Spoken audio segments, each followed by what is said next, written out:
There is a quote that if the revolution doesn't include dancing, it's not my revolution.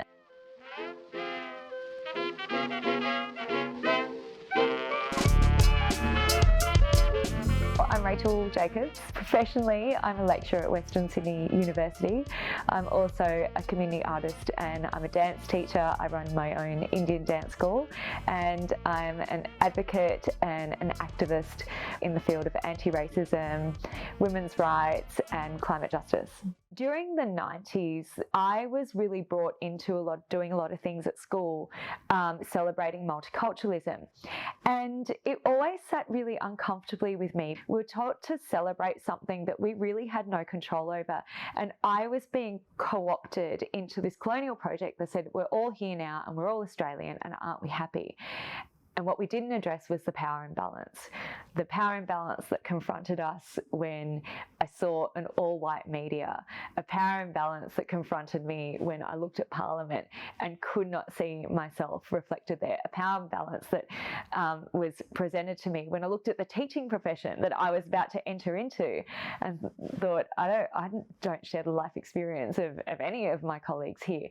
So that was something that I thought I would really like to speak my truth. I used to be a hip hop and a contemporary dancer, but I used to get given a lot of Bollywood roles. And I was like, what? I don't do that. I don't know what that is. And they said, don't worry, we'll teach you.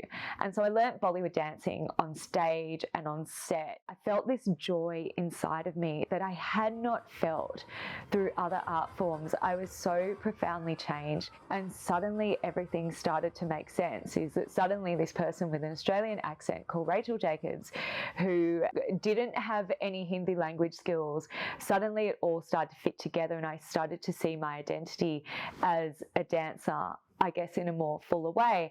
And that was, again, previously an art form that I would have written off and went, oh, Bollywood dancing, that sounds like really cliched. And again, looking at the world through this colonized lens that devalued anything that wasn't from a Western canon. And then I started offering Bollywood dance classes, and the way the rest of the community came running and said, I want to try this, I want to be part of this.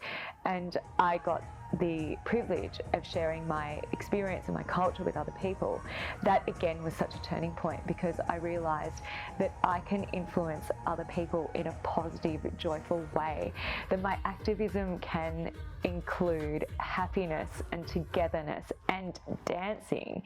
The activism, there is certainly a place for anger, there is certainly a place for disruption, but you can also disrupt through joy and optimism and hope.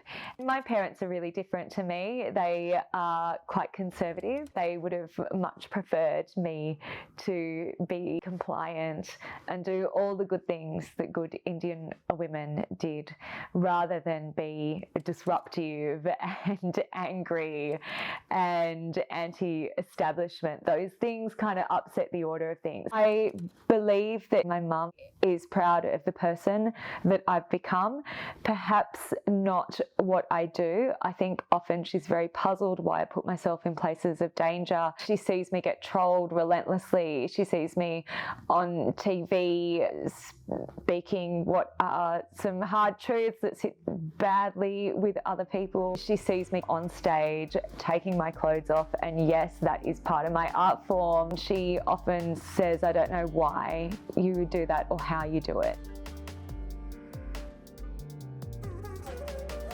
I do get a lot of criticism. Anything from this isn't good role modelling because I'm a teacher, that burlesque is not a feminist act, that it's perpetuating patriarchal standards because it's people assume it's stripping for the male gaze. Somehow people assume that all of this is for the male gaze.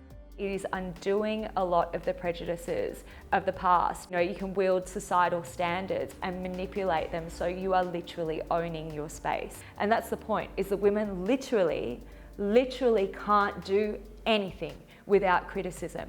So the only thing that you can do is block those voices out and to say, this is how I like to present myself to the world. This is where I feel like I can empower others. But you do listen to that person who comes to you and say, when I danced with you, It was the first time that I felt joy inside myself, or it was the first time I looked in the mirror and I was really happy with what I saw. Those are the moments that you're here for. For parents, it is scary when your children are so much in the public eye, but she has changed me a lot, especially in politics. So with all that Racheal's doing, are you proud of her? Oh, do you want me to leave the room? I am so proud of her, honestly. You know, if they say, if you wish to win a lottery, she has been my lottery. I wouldn't want anything else. She has been a wonderful daughter, absolutely, from the time she was born. She was very different. She was very different to anybody I knew, in a nice way, yeah. I'm very proud of her.